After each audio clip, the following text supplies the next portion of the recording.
스키매틱 작업을 완료하고 나면요. 마지막에 이제 넷리스트를 생성을 했었는데요. 그러고 나면 이제 PCB 아트웍 작업으로 넘어가게 됩니다.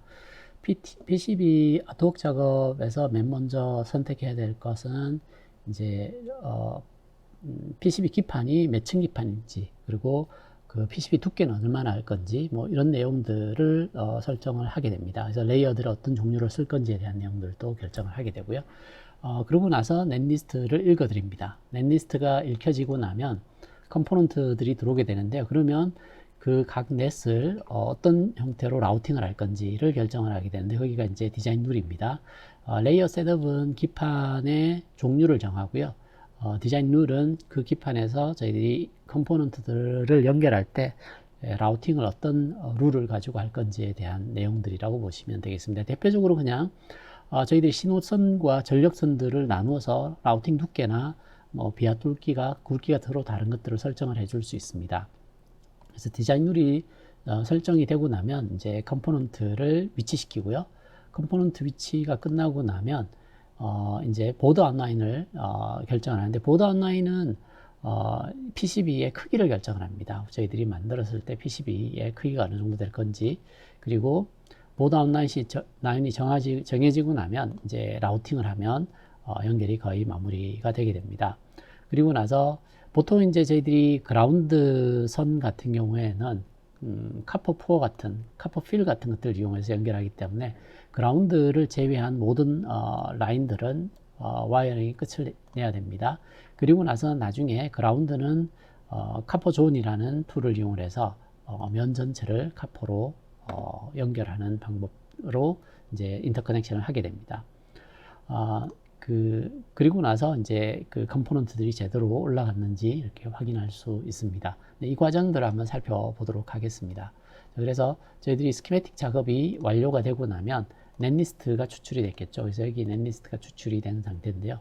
여기에 PCB 레이아웃 에디터를 실행을 해 보겠습니다. 레이아웃 에디터를 실행하고 나면 맨 처음 해야 될 내용이 셋업에 가서 레이어 셋업을 하게 됩니다. 레이어 셋업은 저희들이 이제 몇 층 기판을 쓸 건지, 그러니까 4층 기판을 쓰게 되면 카퍼가 4종류가 올라오겠죠. 근데 지금은 2층 기판만 쓰겠습니다. 그래서 프론트하고 백 카퍼 두 가지가 올라오고요. 둘 다 신호선으로 어사인이 되었습니다.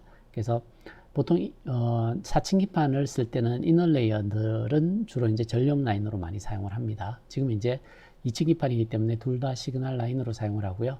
그리고 기판 두께는 1.2mm 정도 설정을 하게 되면 기판 두께가 정해지게 됩니다. 그리고 페이지 셋업은 스키매틱과 동일합니다. 페이지 세팅에 가서 오늘 날짜를 적고요. 버전 1.0 이름을 적으시고 이렇게 하면 이 부분에 그 자료들이 업데이트가 되게 됩니다. 자, 이렇게 하고 나서 이제 그 넷리스트를 읽어드려야 되는데요. 이제 넷리스트 읽어드리는 단계입니다. 그래서 여기에서 넷리스트를 임포트를 하겠습니다. 잠깐 여기 있네요. read 넷리스트를 해서 넷리스트를 읽어드리겠습니다. 자, 이렇게 하면 넷리스트가 읽혀졌습니다. 그래서 이렇게 해서 닫으시면 여기 컴포넌트들이 들어와 있는 걸 볼 수가 있습니다. 그래서 여기를 이동을 이렇게 하나씩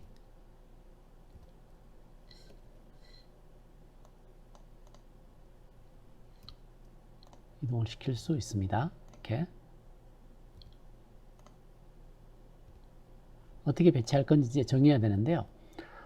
컴포넌트를 읽어드리고 나면 맨 처음 해야 되는 게 이제 디자인 룰을 정해야 되는데요. 여기에 저희들이 컴포넌트들을 읽어드리고 나면 이렇게 하얀 선으로 연결이 되어 있는 게 보이십니다. 이게 이제 연결되어 있는 구조를 나타내는데요.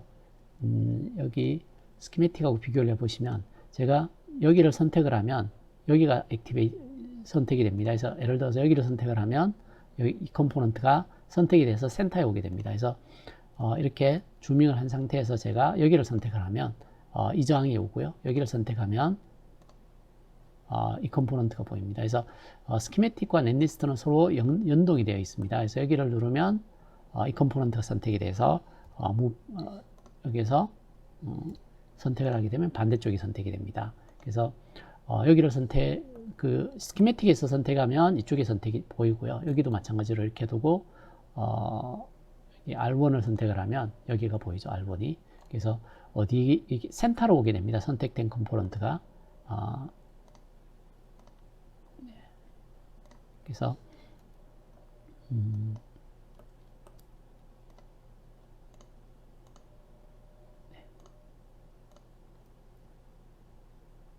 심볼. 네. 그래서 컴포넌트들을 일단 다 읽어드리고 나면 여기를 적당하게 배치를 해야 되는데 저항을 어떻게 놓을 건지 지금 보시면 이거 와이어가 꼬여 있어서 여기에 하얗게 되어 있는 선을 렛넷이라고 합니다. 그래서 연결되어야 될 라인이라고 보시면 됩니다. 그래서 여기를 로테이션을 하고 이동을 해서 선이 꼬이지 않게 배치를 해 보겠습니다. 그리고 여기도 무브를 해서 선택을 해서 무브 하고요. 여기를 선택을 해서 무브해서 이렇게 배치를 하겠습니다. 이렇게 하고 나서 보드 아웃라인을 결정을 해야 되거든요. 보드 아웃라인을 하기 전에 이제 그 디자인 룰을 가지고 넷을 어떤 종류를 쓸 건지를 셋업하는 과정이 있는데 디자인 룰 쪽에 와보시면 전부 다 지금 디폴트 넷으로 설정이 되어 있습니다. 그래서 여기에 제가 추가를 하나 해서 파워 넷을 하나 추가를 하겠습니다. 파워 넷은 전력이기 때문에 유격은 이제 라인과 라인 사이의 거리를 나타냅니다. 유격도 좀 크게 하고 트랙 두께도 좀 두껍게 해보겠습니다. 그래서 유격을 0.2인데 2배로 키워 보겠습니다. 그리고 라인 트랙도 두께를 0.5 정도로 키우고요. 그리고 비하는 이제 여기보다는 커야 되거든요. 비하 크기. 그리고 드릴 사이즈가 있습니다. 드릴 위에 이렇게 비하 패드가 올라가게 되는데요. 구조상으로는 이렇게 생각하시면 됩니다. 여기를 제가 위쪽에 기판이 있고 위쪽 기판에서 아래로 드릴로 이렇게 구멍을 뚫게 됩니다. 구멍이 뚫려 있는 드릴의 굵기가 여기 드릴의 크기입니다. 비하 드릴. 그리고 비하 다이아미터는 뚫고 나서 탑 메탈 쪽에 이제 탑 메탈도 그렇고 바텀 메탈도 그렇고 이렇게 메탈로 연결되어 있는 부분이 있습니다. 이렇게 연결되어 있는 디스크 크기가 있죠. 이렇게 이 디스크 크기가 지금 0.8이라는 얘기입니다. 지름이 0.8이라는 얘기죠. 다이아미터가 0.8이고 비하 다이아미터 0.49 이렇게 패드가 생겨 있습니다. 그래서 나중에 이제 이게 여기가 바텀 레이어라 그러면 바텀 쪽에 연결돼야 되면 이렇게 연결이 될 겁니다. 근데 바텀 쪽하고 연결이 안 돼야 되면 클리어런스를 떼게 됩니다. 클리어런스를 떼는 게 유격 크기입니다. 이게 이제 디폴트는 0.2mm 그리고 파워 라인인 경우는 0.4를 여기 떼게 되어 있습니다. 그리고 마이크로비아라고 있는데요. 마이크로비아는 저희들이 기판이 여러 개 있을 때 의미가 있습니다. 기판이 1층, 2층, 3층, 4층 이렇게 있을 때 마이크로비아는 보통 비아는 이렇게 위에서부터 바닥까지 다 뚫습니다. 이렇게 드릴로 빵 뚫어서 여기도 연결이 될 수 있고 여기도 연결될 수 있고 어디든 다 연결할 수 있게 이렇게 비아 패드를 이렇게 비아 패드를 만들어 놓습니다. 근데 이제 마이크로비아라고 얘기하는 건 예를 들어서 뭐 2층하고 3층만 연결하겠다. 뭐 이렇게 뚫는 방법. 그리고 1층하고 3층하고 1, 2, 3층을 연결하겠다. 뭐 이렇게 전체 레이어를 뚫지 않을 때 사용하는 방식인데 이건 잘 사용하지는 않습니다. 굉장히 비싼 옵션이고요. 그리고 이제 차동 신호를 보낼 때 와이어 트랙을 어떻게 할 건지 이렇게 정하는 게 있고요. 그리고 이제 저희들이 여기에 이제 파워 트랙이 있으니까 잠깐만 여기 모든 트랙을 해놓고 이 중에 저희들이 파워 트랙으로 선택할 노드들을 정하는데요. 이게 그라운드하고 VCC, VEE 이렇게 세 개를 저희가 파워 트랙으로 어사인을 할 수 있습니다. 이렇게 해서 어사인을 하고 나면 디자인 룰에서 보시면 이제 현재 파워 라인으로 되어 있는 게 여기고요. 그리고 디폴트 라인으로 되어 있는 게 나머지 네트들입니다. 이렇게 어떤 라인들이 어느 정도의 와이어 트랙이나 비하 굵기들을 쓰고 있는지를 결정을 해주고요. 그렇게 하고 나면 이제 컴포넌트를 배치를 하고 에지 컷, 이렇게 보드 아웃라인을 그려야 됩니다. 그래서 보드 아웃라인은 실제 PCB 보드 크기를 결정을 하게 됩니다. 보드 아웃라인을 그려볼 텐데요. 보드 아웃라인을 그리기 위해서 먼저 레이어를 선택합니다. 여기가 카퍼 레이어이고요. 그리고 페이스트 레이어는 보통 이제 오토 마운트 할 때 이제 카퍼 페이스트, 이게 이제 그 납땜하는 것들 중에 페이스트를 이용해서 납땜하는 방법이 있습니다. 그렇게 했을 때 그 납이 들어갈 수 있는 마스크 작업을 할 때 사용하는 건데요. 이건 주로 사용하지는 않습니다. 그리고 실크는 프론트, 백 실크는 이런 컴포넌트의 이름들을 표시하기 위해서 사용하는 거고요. 여기 마스크라고 되어 있는 부분이 있습니다. 프론트하고 백 쪽의 마스크, 이게 솔더 마스크인데요. 여기가 중요합니다. 이게 실제 수납을 할 때, 수작업으로 납땜을 할 때 납땜할 수 있는 자리를 열어주는 마스크라고 보시면 되겠습니다. 그리고 내려와 보시면 여기가 이제 에지 컷, 여기가 이제 보드 아웃라인을 결정하는 레이어입니다. 그래서 이 레이어를 선택을 하시고 먼저 이제 오른쪽 눌러서 그리드를 한번 보시면 그리드가 지금 50mm 선택이 되어 있는데요. 브레드보드 간격이 100mm입니다. 근데 이제 100mm 반 정도 되죠, 그죠? 매트릭 다리는 1.27 정도를 사용을 할 수 있습니다. 그래서 지금 요 그리드 라인을 선택을 해서, 그리드 라인은 바꾸면 나중에 오프 그리드 에러가 나기 때문에 그리드는 한번 작업을 시작하면 항상 그 그리드를 유지를 해야 됩니다. 그래서 지금 여기에 한 칸 간격이 50mm 간격입니다. 그래서 에지 컷을 선택하고 여기에 그래픽 라인을 선택한 다음 보드의 크기를 결정해 보겠습니다. 그래서 여기 아래쪽에 보시면 좌표가 나오는데 이 위치에서 제가 보드 크기를 한번, 이 컴포넌트들이 다 들어갈 수 있는 자리 정도로 해서 한번 만들어 보겠습니다. 그래서 이렇게 잡으면 이제 이게 보드 사이즈가 결정이 된 겁니다. 그래서 여기서 실제 3D 뷰로 컴포넌트 어떻게 배치되어 있는지 한번 보도록 하겠습니다. 그러면 이렇게 배치가 되어 있습니다. 여기가 실크로 R1, U1, R2, J1, 그리고 여기에 컴포넌트 올라갈 자리가 표시가 되어 있죠. 그래서 여기에 가서 제가 컴포넌트를 안 보이게, PCB 기판만 보이게 하면 실크만 이렇게 보이게 됩니다. 현재 라우팅이 안 되어 있기 때문에 라우팅 된 선이 보이진 않습니다. 그래서 이렇게 형성되는 걸 볼 수가 있고요. 그리고 여기에서 이제 라우팅을 진행을 해야 되는데요. 라우팅을 어떻게 하는지 살펴보도록 하겠습니다. 지금 여기까지 완료가 된 상태고요. 그 다음 스텝이 라우팅을 하게 됩니다.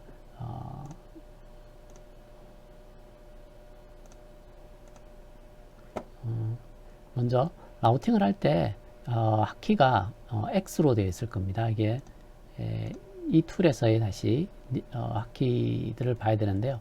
핫키가 이제 여기 X가 add new track이라고 되어 있죠, 그죠? 이 트랙을 연결하면 되는데 여기 보시면 VCC가 여기 연결돼야 됩니다. 근데 VCC는 전원 라인이기 때문에 와이어 트랙이 좀 굵을 겁니다. 그래서 여기를 시작하는 데를 지금 프론트로 연결할 건지 백으로 연결할 건지 레이어를 선택을 해야 되는데요. 이게 프론트 레이어를 선택을 해서 와이어를 누릅니다. X를 누르면 여기서부터 시작이 되죠. 그래서 여기서부터 와서 이렇게 연결하면 VCC가 연결이 됩니다. 그리고 인풋 라인을 연결할 때는 인풋을 이렇게 연결해야 되는데 이렇게 오다 보면 여기를 건너가야 되기 때문에 비아를 뚫어야 됩니다. 지금 붉은색으로 보이는 부분이 지금 여기 보시면 이렇게 와이어가 연결이 된 겁니다. 뒷면에는 연결이 안 돼 있죠. 그래서 이렇게 연결돼서 VCC 쪽에 연결이 되어 있는 상태입니다. 그래서 지금은 이제 여기를 연결할 때는 비아를 뚫어야 됩니다. 비아를 연결할 때는 탑 레이어에서 바텀 레이어로 스위치를 해야 되는데요. 그렇게 스위칭할 때 페이지 다운, 페이지 업 키를 사용을 하는데요. 여기가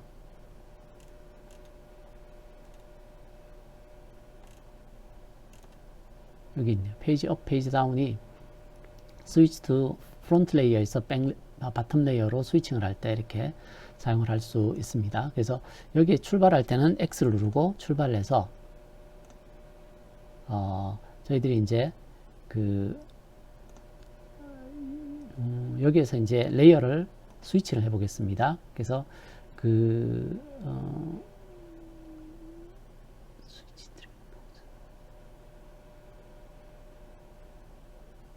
여기 비아스루라고 되어 있죠, 그죠? 여기 누르고 잠깐 여기를 누르고 다시 하면 바텀 레이어로 연결이 됩니다. 그래서 여기서 바텀으로 와서 지금 이렇게 연결하게 되면 두 가지 차이를 볼 수 있는데요. Escape를 누르겠습니다. 여기 라인을 여기까지는 탑 레이어로 왔다가 비아를 뚫어서 밑으로 내려가서 바텀으로 이렇게 연결했습니다. 그래서 여기를 보시면 지금 이렇게 연결한 부분이 이 부분까지입니다. 그리고 여기에서 비아를 뚫었죠, 그죠? 비아를 뚫어서 밑으로 가서 여기로 내려와서 뒤쪽으로 연결했죠. 이게 파란색으로 보이는 부분입니다. 그래서 지금 이렇게 연결해서 지금 여기가 인풋을 연결한 위치가 됩니다. 그래서 이제 여기까지 연결을 했고요. 그리고 지금 R1이 여기 2번에 연결이 돼야 되고요. 그리고 여기 2번이 여기에 연결되고요. 4번이 여기 전원에 연결이 됩니다. 근데 지금 파워 쪽은 시그널선에 비해서 두께가 좀 두꺼운 걸 볼 수가 있습니다. 지금 여기를 아웃풋을 또 연결을 해 보겠습니다. 그래서 지금은 이제 프론트 레이어로 시작을 해서 여기를 X를 누르고 여기에서 나와서 이렇게 연결하면 지금 여기 아웃풋을 연결된 패턴이 나오고요. 그리고 VEE도 연결을 해 보겠습니다. VEE를 여기서 뽑아서 이제 여기는 이제 와이어 트랙이 좀 굵죠, 그죠? 전원 라인이기 때문에 잠깐만요. 이렇게 와서 이렇게 연결하면 이렇게 VEE가 연결이 됩니다. 여기하고 여기가 전원 라인에 해당하고요. 여기는 아웃풋 라인이고 아웃풋을 여기다 연결을 해야 됩니다. 이렇게 연결하려면 지금은 이제 방법이 비아를 뚫는 방법도 있고요. 아니면 아예 그냥 여기에 스로울이니까요. 바텀 레이어로 가서 저기에 연결을 직접 여기 연결을 해도 됩니다. 그래서 여기를 직접 바텀 레이어로 가서 연결을 해 보겠습니다. 그래서 여기를 눌러서 지금은 바텀이니까요. 이쪽으로 연결할까요? 안쪽으로 와서 이렇게 와서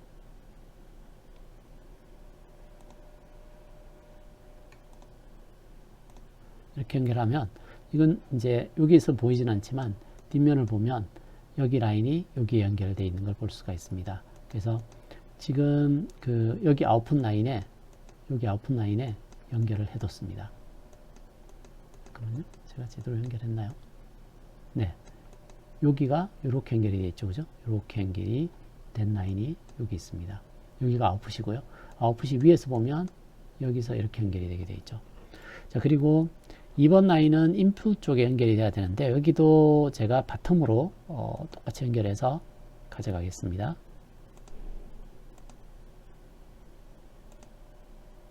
이렇게 하면 바텀 쪽에 여기가 2번 라인에 연결이 되고요.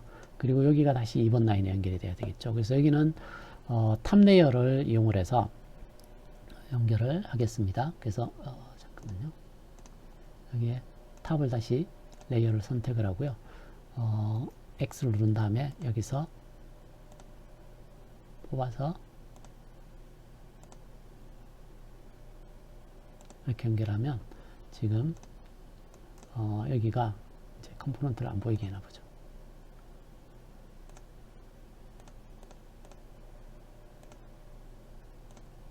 하면 이렇게 연결되어 있는 걸 볼 수가 있습니다. 라우팅 된 게. 지금 이제 그라운드를 뺀 모든 레이어는 다 연결을 마무리를 했습니다. 그래서 그라운드를 제외한 나머지는 다 연결이 됐죠. 네, 다 연결이 됐습니다. 자, 이렇게 해서 라우팅이 그라운드를 제외한 다 모든 레이어들을 다 라우팅을 끝내냈습니다. 이거는 이제 저희들이 라우팅이 끝나고 나면 어떤 라인을 선택을 하면 그 라인들이 어떻게 연결되어 있는지에 대한 선들 모양들이 보이게 됩니다. 그래서 그라운드를 제외한 모든 것들을 다 연결한 상태고요. 그라운드 연결하는 방법은 카퍼존을 이용해서 연결하는데요. 이건 이제 여기하고 여기를 연결할 때는 면으로 연결을 하게 됩니다. 그때 사용하는 게 여기입니다. 그래서 카퍼존인데 여기를 지금 프론트 쪽을 이용해서 연결할 겁니다. 그래서 프론트를 누르고 여기 보시면 한 50mm 정도 유격을 뒀습니다. 50mm 정도 유격을 둬야지 나중에 이게 자를 때 카퍼가 둘러붙는 경우가 없습니다. 그래서 나중에 여기 실제로 이 노란 선을 따라서 에지 컷을 따라서 이제 PCB를 잘라낼 때 만약에 카퍼 열을 여기까지 부어놓게 되면 구리가 라우터 이렇게 자르는 그 툴에 감기게 됩니다. 그러면 나중에 기판이 엉망이 됩니다. 그래서 여기 반드시 유격을 떼게 되어 있습니다. 그래서 여기를 떼서 지금 이제 여기에 그 카퍼가 프론트고 어느 노드에 연결할 건지를 정합니다. 아무 데도 하지 않으면 그냥 노드가 연결되지 않는 거고요. 여기다가 노드를 연결할 겁니다. 그리고 이제 클리어런스, 그러니까 다른 라인들하고 얼마나 뗄 건지를 결정하는 거고요. 미니멈 폭은 어느 정도 될 건지, 그리고 여기가 중요한데 서멀 릴리프, 솔리드로 하면 나중에 납땜을 하기가 어렵습니다. 기판에 메탈 폭이 많으면 이렇게 방열들이 잘 되기 때문에 납땜하기가 어렵습니다. 그래서 더멀 릴리프로 연결하게 되면 브릿지 형태로 연결해 주기 때문에 납땜을 할 수가 있습니다. 그래서 서멀 릴리프를 꼭 선택을 하시고 확인한 다음에 레이어를 이제 카퍼 열을 깔아 보겠습니다. 그래서 면을 이렇게 지정을 하게 됩니다. 이렇게 지정하고 나면 지금처럼 카퍼가 연결이 깔리게 됩니다. 자, 이때 그라운드가 어떻게 연결되는지 보십시오. 여기하고 여기가 그라운드에 가보시면 이게 달라붙는 데가 이렇게 붙죠. 그죠? 이게 더블 릴리프입니다. 여기 납땜을 할 때 열 브릿지가 이렇게 생겨 있기 때문에 여기 안에 이제 납땜을 할 수 있게 되어 있습니다. 이게 다 붙어 있으면 열이 이 메탈 판을 통해서 다 빠져나가기 때문에 나중에 납땜할 때가 어렵습니다. 자, 이렇게 위에 카퍼를 붓게 되면 이런 형태가 됩니다. 그래서 이렇게 메탈을 통해서 여기도 이렇게 연결이 되죠. 지금 보시면 여기 연결된 게 이렇게 따라와서 이렇게 면으로 연결이 되게 되어 있습니다. 여기도 면이고요. 근데 자세히 보시면 이 부분이 이렇게 메탈만 있고 뭐 그 다른 데 연결되어 있지는 않죠. 그죠? 큰 의미는 없는 거고요. 여기는 메탈이 안 부어졌는데 안 부어진 이유가 이제 클리어런스가 저희들이 지적인 연중공보다 작기 때문에 여기는 카퍼를 넣을 수가 없습니다. 그래서 카퍼 에어리를 이용을 해서 그라운드를 이렇게 연결했고요. 뒷면은 지금 카퍼가 올라가진 않았는데 보통은 이제 저희들이 그 탑 바텀을 둘 다 카퍼 에어리를 올립니다. 그래서 그 여기를 프론트를 안 보이게 해놓고요. 여기를 선택을 해서 다시 똑같이 카퍼를 부어 보겠습니다. 그래서 똑같이 그라운드를 지금은 선택을 하고요. 서멀 릴리프 형태로 해서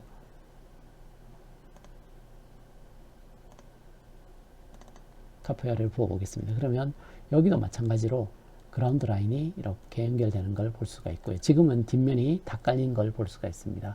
앞면하고 뒷면을 앞면을 보면 이렇게 카퍼가 올라가고요. 뒷면은 이렇게 올라가게 됩니다. 그래서 3D 뷰로 보게 되면 실제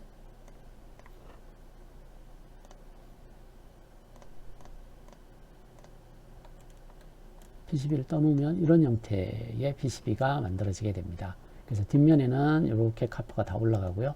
앞면에도 카퍼가 올라갑니다. 자, 그래서 위에 있는 그라운드와 아래에 있는 그라운드가 현재는 이 라인, 그라운드 라인을 통해서 서로 연결이 되어 있습니다. 이 라인이 위에도 있고요. 아래도 이렇게 연결이 되어 있습니다. 지금 윗면, 아랫면에 연결이 되어 있는데요.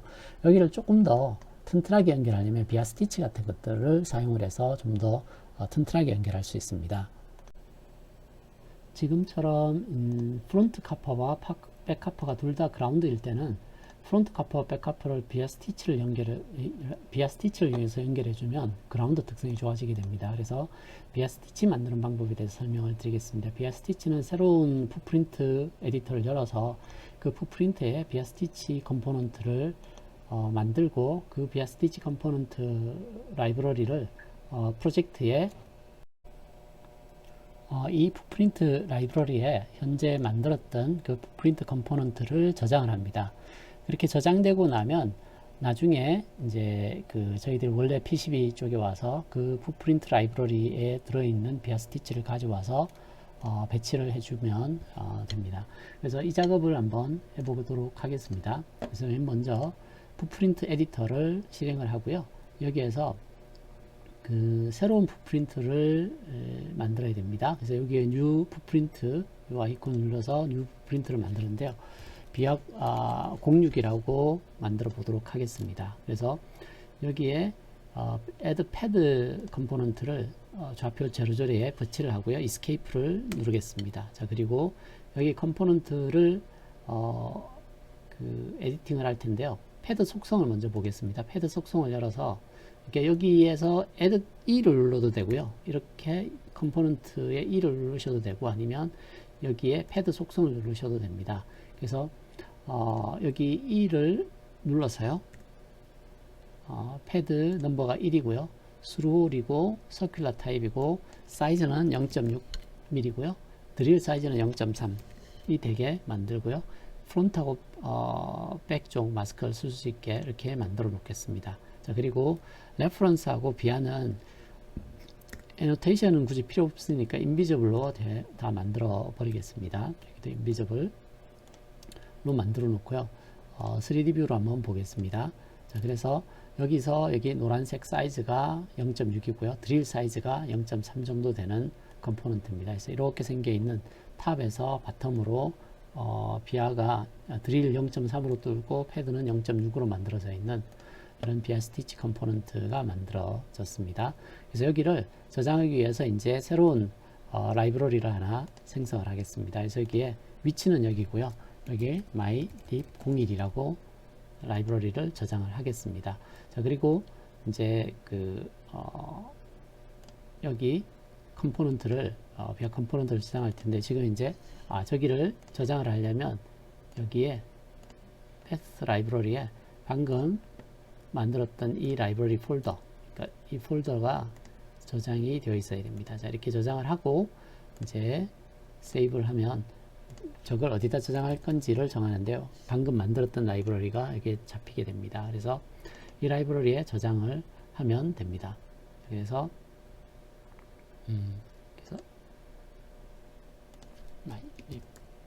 네, 여기에 저장을 했습니다. 자, 이렇게 해서 닫고요. 여기 와서 이제 다시 preference 여기에 가보시면 이 라이브러리가 들어와 있는 건 확인하시고요.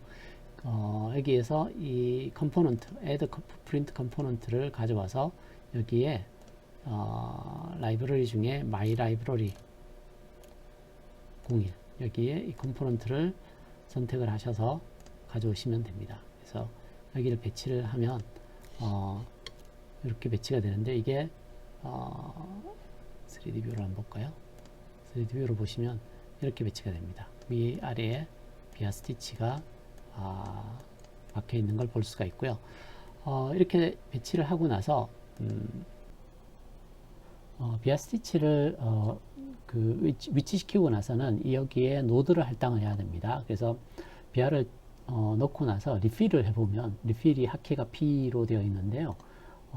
여기 컴포넌트를 위치시킨 상태에서 리필을 한번 해보겠습니다. 리필은 B키를 누르면 리필을 하는데 플로팅처럼 보입니다. 그래서 여기 보시면 3D 뷰에서도 여기가 플로팅이 되어 있어서 윗면하고 앞면이 서로 이 비아 스티치와 클리어런스만큼 떨어져 있는 걸 볼 수가 있습니다. 그래서 여기가 연결이 제대로 되게 하기 위해서는 여기 노드를 할당을 해야 됩니다. 노드를 할당하는 방법이 여기 나와 있는데요. 컴포넌트 프로퍼티, 여기 마우스를 위치시킨 다음에 컴포넌트 프로퍼티를 열어보시면 노드 네임이 있습니다. 넷네임을 그라운드로 할당을 합니다. 자, 이렇게 하고 나서 다시 B를 눌러봅니다.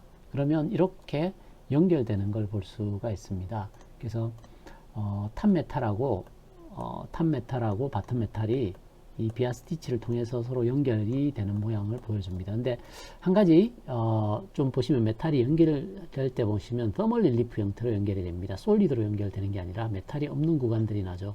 보통 이제 납땜을 해야 될 때는 이렇게 더멀 릴리프로 열이 빠져나가는 데를 좀 차단할 필요가 있지만, 비아 스티치를 할 때는 이게 완전히 다 채울 필요가 있습니다. 그런 경우에는 여기 마찬가지로 프로퍼티에 들어가서요, E를 누르면 여기 들어옵니다. 이게 로컬 클리어런스 중에 더멀 릴리프 말고 솔리드를 선택을 합니다. 솔리드를 선택을 하고 다시 B를 눌러봅니다. 그러면 지금처럼 완전히 채워진 형태의 비아 스티치가 만들어집니다. 그러면 튼튼하게 위에 메탈과 아래 메탈이 연결되는 걸 볼 수가 있습니다. 그래서 더멀 릴리프에 대한 개념들을 다시 한번 더 설명을 드리면, 지금처럼 컴포넌트를 납땜해야 되는 경우에 이 그라운드판이 솔리드로 붙어 있게 되면 여기 인두기로 열을 가하는 순간 그 열이 메탈을 타고 방열이 되어 버립니다. 열이 빠져나가 버리면 납이 잘 녹기가 어려워지죠. 그죠? 그런 것들을 막기 위해서 납이 좀 잘 녹을 수 있게 납땜을 할 수 있게 하기 위해서 이런 서멀 릴리프 구조를 가집니다. 그렇지만 지금처럼 납땜을 할 일이 없는 이런 비아 스티치인 경우에는 서멀 릴리프로 연결하기보다는 솔리드 형태로 연결을 해주시면 됩니다. 자, 그리고 마지막 단계로 이제 여기 컴포넌트를 이제 선택을 해서 어레이로 카피를 해야 되는데요. create array를 한 다음에 저희들이 몇 개 할 건지를 정하면 됩니다. 예를 들어서 지금 같은 경우에는 하나, 둘, 셋, 넷, 5개 정도 갈 수 있고요. 아래로는 하나, 둘, 셋, 4개 정도 올 수 있겠네요. 그래서 4개, 3개, 4개, 5개 정도 카운트를 잡고요. 호리존탈 쪽 스페이스, 버티컬 쪽 스페이스를 1mm 간격으로 하면 1.27mm 형태로 이게 그리드 하나가 1.27에 해당합니다. 그래서 이렇게 배치를 하게 되면 어레이로 이렇게 연결이 되게 되고요. B를 눌러서 다시 카퍼 리필을 한 다음에 여기를 들여다보시면 이런 형태로 비아 스티치가 이루어져서 위에 그라운드판과 아래 그라운드판이 튼튼하게 연결되는 걸 볼 수가 있습니다. 자, 이렇게 해서 PCB 제작하는 과정들을 살펴봤습니다. 자, 저희들이 이 과정을 통해서 저희들이 PCB를 완성하는 과정까지 살펴봤습니다. 그래서 최종 완성된 PCB 형태가 이렇게 주어지게 될 겁니다. 그래서 컴포넌트가 올라간 형태를 보면 이렇게 마운트를 할 수 있게 됩니다. 그래서 여기까지 저희들이 살펴봤는데요. 그러면 저희들이 이렇게 설계한 PCB를 실제 제작하려면 설계도를 제작하는 업체에다 보내야 됩니다. 그래서 설계도를 저희들이 거버 파일과 드릴 파일이라고 얘기하는데요. 이 설계된 자료를 거버하고 드릴 파일로 옮기는 과정을 마지막으로 살펴보겠습니다. 그 과정이 거버 생성하는 과정인데요. 거버 생성하는 것은 거버 레이어와 그리고 이제 저희들이 비아를 뚫을 때 드릴을 사용을 했는데요. 드릴을 어떤 종류를 썼는지 여기를 추출하는 과정인데요. 한번 살펴보겠습니다. 그래서 여기에 플러스를 눌러서 저희들이 추출하고자 하는 이제 레이어들을 선택을 하고 그리고 드릴 제너레이션을 하는데요. 드릴 제너레이션 눌러보면 어느 위치에 만들 건지를 물어보고 있습니다. 그래서 이 위치에서 디폴트로 에셀론 폼을 사용을 하고 있습니다. 그래서 단위, 인치 단위를 쓰고 있고요. 여기는 메트릭 단위 어떤 게 쓸 건지 정하면 여기에 맞춰서 제작을 해줍니다. 드릴 파일은 2개가 생성이 되는데요. 하나는 플레이티드 형태와 난 플레이티드 형태의 2개 드릴 파일이 생성이 됩니다. 지금 보시면 여기에 플레이티드 스로홀하고 난 플레이티드 스로홀이 있는데 지금 난 플레이티드 스로홀은 쓰고 있지는 않습니다. 지금 보시면 난 플레이티드하고 플레이티드의 차이는 지금 위에 솔더 마스크가 열려 있는 형태는 다 플레이팅을 하게 됩니다. 근데 솔더 마스크가 아예 덮여 있는 드릴이 있습니다. 그 경우에는 그걸 저희들이 난 플레이티드 스로홀이라는데 서페이스 마운트 디바이스를 쓸 때는 가끔 쓰긴 하지만 대부분인 경우에 그냥 플레이티드 스로홀을 사용을 합니다. 그래서 이렇게 해서 생성을 하고요. 그리고 거버 파일은 여기에서 이제 탑 카퍼, 프론트 카퍼, 백 카퍼 이게 금속 패턴이고요. 페이스트는 저희들이 서페이스 마운트 타입으로 디바이스를 제작을 할 때 이제 오토 마운팅 같은 걸 쓸 때 이제 마스크를 만들기 위해서 여기를 사용을 합니다. 지금은 이제 다 딥 타입이기 때문에 여기는 아무것도 없을 겁니다. 이제 뽑아도 되고 안 뽑아도 됩니다. 스로홀 타입일 때는. 근데 서페이스 마운트 타입일 때는 저희들이 오토 마운트를 쓰는 경우에 여기를 추출을 해야 됩니다. 실크 프론트와 백 쪽에 이제 어떤 컴포넌트에 대한 코멘트라고 보시면 됩니다. 그리고 납땜을 하기 위한 이제 마스크 레이어 그리고 에지 컷은 보드 최종 크기를 결정하는 그래서 라우터로 보드를 잘라낼 때 이제 그 필요로 하는 레이어입니다. 그래서 여기 폴더 아래 이제 플로트를 제너레이션을 하면 이제 파일들이 어느 위치에 어떤 파일이 생성됐는지에 대한 로그가 여기 남아 있게 됩니다. 그래서 이렇게 캠 파일을 추출을 하게 되면 그 캠 파일을 저희들이 업체에다 보내면 제작이 가능합니다. 그래서 여기 보시면 이제 저희들이 설계한 파일에 이제 캠 파일이 이렇게 뽑혀서 이제 이 파일을 저희들이 압축해서 그 업로드를 하면 PCB를 제작해 주게 됩니다. 마지막으로 이제 저희들이 이제 캠 파일을 추출했는데 이 캠 파일을 살펴보고자 할 때 이제 거버로 볼 수 있습니다. 거버 뷰어로 이제 거버 뷰어를 실행을 해서 한번 보도록 하겠습니다. 그래서 여기 거북뷰에 와서 이제 맨 처음 읽어드리는 레이어가 어디를 읽어야 되느냐 하면요, 캠 파일에서 보드 안라인 에지컷을 읽어야 되는데요, 에지컷 여기네요. 이게 보드의 전체 크기를 나타냅니다. 그래서 읽어 들어오면 여기 이름이 에지컷으로 바뀌고 보드의 크기가 이렇게 정해지게 됩니다. 두 번째 읽어 드리는 거는 뭐 그 메탈을 읽어 드려도 되는데, 저는 개인적으로는 이제 드릴을 먼저 읽어 드립니다. 그래서 드릴 파일이 있는데요, 드릴 파일이 플레이티드 드릴만 쓰고 있다 그랬죠. 그래서 서피스 마운트 타입이 아닌 경우에는 다 플레이티드 드릴만 있습니다. 이제 그 패드가 노출되어 있는 그런 드릴을 얘기하고, 여기는 패드가 노출되지 않는 드릴을 나타내는데, 지금은 아마 난 플레이티드는 쓰고 있지는 않습니다. 그래서 가져오게 되면 이게 플레이티드 여기 드릴 사이즈가 보이고, 드릴 종류가 지금 한 두 가지 종류를 쓰고 있는 걸 볼 수가 있습니다. 여기 드릴 종류가 0.2파이, 0.3파이 정도 되고, 여기가 0.4파이 정도 될 겁니다. 드릴이 어떤 종류를 쓰고 있는지, 여기 D13, 드릴 13과 드릴 14, 드릴 12, 드릴 12. 그러니까 드릴 12, 13, 14 세 가지 종류의 드릴을 쓰고 있네요. 이게 드릴 종류가 많을수록 단가가 올라갑니다. 그래서 비아를 뚫을 때 저희들이 이제 여기 헤더핀 올라갈 때 드릴이 하나가 있고요, 비아를 뚫거나 비아 스티치 할 때 쓰는 드릴이 하나가 있고요, 그리고 딥 컴포넌트들, 저항과 그 OPM프를 올리기 위해서 이제 그 컴포넌트의 수로올 사이즈가 있는데, 그 사이즈가 서로 달라서 헤더핀 올릴 때 사이즈, 그리고 컴포넌트 올릴 때 사이즈, 그리고 비아나 비아 스티치 할 때 쓰는 사이즈에서 세 가지 종류의 드릴을 씁니다. 그래서 드릴 종류 한 가지마다 가격이 이제 종류가 늘어날수록 가격이 올라갑니다. 왜냐하면 작업을 할 때 이 사람들이 드릴을 뚫고 나서 드릴을 교체하고 다시 또 뚫고 해야 되기 때문에, 교체할 때 비용을 조금씩 더 차징을 하게 됩니다. 그래서 가능한 불필요한 드릴들은 사용하지 않는, 이렇게 같은 종류의 드릴을 사용하는 게 단가를 낮출 수 있습니다. 그리고 제가 난플레이티드 드릴은 쓰지 않는다고 했는데, 한번 읽어드려 보겠습니다. 읽어드려도 아무것도 없을 겁니다. 여기가 비어 있어서 여기는 읽어드려도 아무것도 안 보일 겁니다. 여기 보이건 안 보이건 해도 아무 표시가 없죠. 여기는 드릴이 있죠, 그죠? 그래서 지금은 난플레이티드 드릴은 없고 플레이티드 드릴만 있는 상태입니다. 그리고 이제 탑 메탈, 탑과 프론트 카퍼를 읽어드릴 텐데, 여기가 프론트 카퍼입니다. 앞면 카퍼를 읽어드리면 여기가 앞면 카퍼가 읽혀집니다. 그래서 이게 프론트 카퍼인데요, 프론트 카퍼가 이렇게 생겨 있습니다. 그래서 드릴하고 여기를 같이 보려면 오른쪽 버튼을 눌러서 컬러에 들어간 다음에 투명도를 좀 높여주면, 투명도를 한 40% 정도 올려주면 여기에 드릴 플레이트가, 여기 보시면 여기가 드릴 플레이트죠. 이 드릴 플레이트가 보이게 됩니다. 이렇게 드릴이 뚫고 패드가 이렇게 생겨 있는. 그래서 여기를 보시면 드릴이 안에, 이게 드릴이 안에 있고요, 여기가 드릴이네요.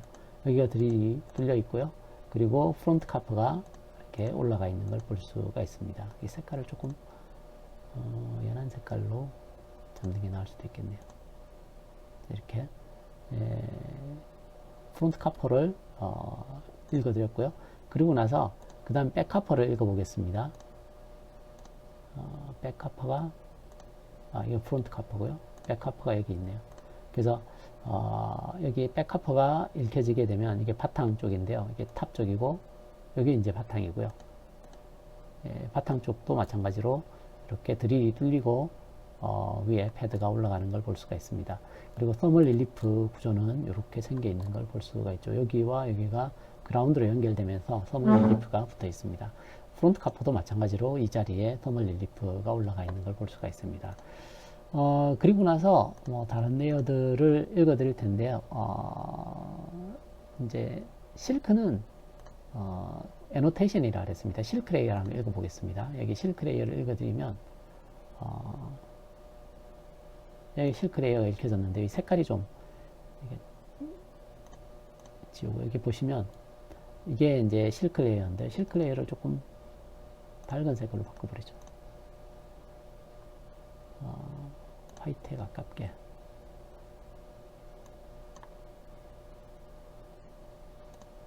이렇게 하면 이게 실크 레이어입니다. 실제 이제 컴포넌트를 어느 컴포넌트를 어디에 위치시키고 핀 넘버들이 어떻게 쌓여있는지 알기 위해서 이렇게 실크 마킹을 해주게 되는데, 주의할 점은 이런 실크 레이어들을 이렇게 납땜해야 되는 자리에 오버랩 시켜 놓으면 실크는 맨 마지막 작업이기 때문에 납땜이 방해받을 수 있습니다. 실크 레이어가 이제 솔더 마스크 위에 올라가게 되면. 자, 그래서 실크 레이어를 읽어드려 봤고요. 그리고 중요한 솔더 마스크. 솔더 마스크는 납땜을 하는데 올라가는 자리들입니다. 솔더 마스크를 한번 열어보겠습니다. 솔더 마스크를 열면, 이렇게 제가 그 실크 레이어 위에다가 솔더 마스크를 읽어버렸네요. 제가 여기에 실크 레이어를 원래대로 읽어드리고요. 이렇게 여기 레이어에 이렇게 이제 선택된 레이어로 솔더 마스크를 다시 읽어보겠습니다. 프론트 쪽 마스크. 프론트 쪽 마스크를 읽어드리면 이게 프론트 마스크가 올라오게 되는데요. 이렇게 올라오게 됩니다. 이 마스크가 납땜할 수 있는 자리를 표시를 해주는데요. 여기 보시면 사각형이고 다 동그라미입니다. 사각형의 1번 핀을 보통 표시를 합니다. 여기 헤더 핀도 마찬가지로 헤더도 보시면 여기는 사각형이고 다 동그라미죠. 그래서 여기가 1번이라는 의미입니다. 그래서 이게 납땜할 수 있는 자리를 열어줍니다. 그래서 프론트 카퍼를 한번 열어보시면 이렇게 같이 겹쳐서 올라가게 됩니다. 그래서 그 3D 뷰로 봤을 때 여기에 그 드러나 있는, 이렇게 바깥쪽으로 드러나 있는 이 패드 모양이 실제로 이 솔더 마스크라고 생각하시면 됩니다. 그래서 솔더 마스크가 어떤 레이어인지 한번 보시기 바랍니다. 그래서 실크도 닫아버리고요. 자, 여기가 드릴하고 솔더 마스크만 봤을 때입니다. 그래서 이렇게 납땜할 수 있는 자리를 확보해 주는 게 솔더 마스크라고 보시면 되겠습니다. 여기까지가 거의 다거든요. 근데 이제 제가 그 페이스트 마스크, 페이스트는 지금 비어 있을 겁니다. 왜냐하면 서페이스 마운트 타입 디바이스가 없기 때문에. 서페이스 마운트 타입하고 딥 타입의 차이는, 딥 타입은 수로를 뚫고 거기다가 부품을 삽입하는 형태고요.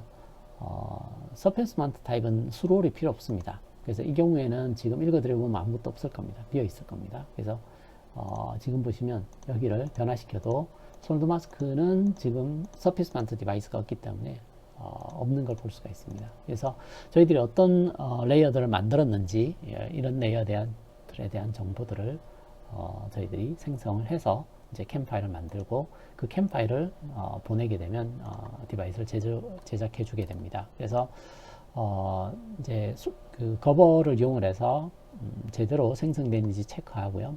마지막으로 과제를 이런 형태로, 여기가 이제 마지막으로 생성한 캠 파일의 커버 파일하고 드릴 파일이고요. 폴더가. 그리고 여기는 저희들이 비아스티치 만들면서 만들었던 이제 풋프린트 라이브러리이고요. 그리고 오펜프 이제 스키매틱 파일들을 전부 다 이제 여기에다가 저장을 하셔서 이렇게 제출하면 첫 번째 과제를 완료하게 됩니다.